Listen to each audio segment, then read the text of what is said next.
sibizwe kule ndawo sibizela ukuba singene embusweni wezulu.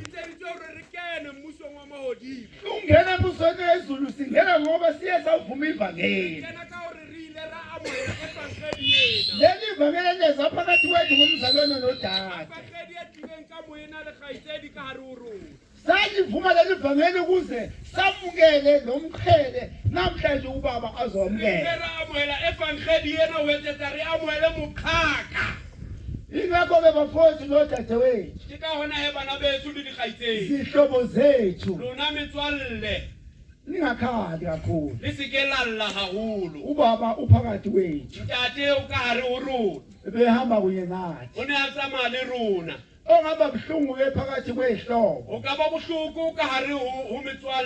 uma bangazange balizwe izwi kababa. Ngiyafisa ukuthi laba bafakazelwa ubaba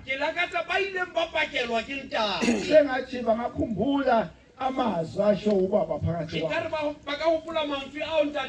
ukuze nabo bangene embusweni wezulu. Embusweni wezulu awungeni nje noma kanjani, kodwa bangena yilabo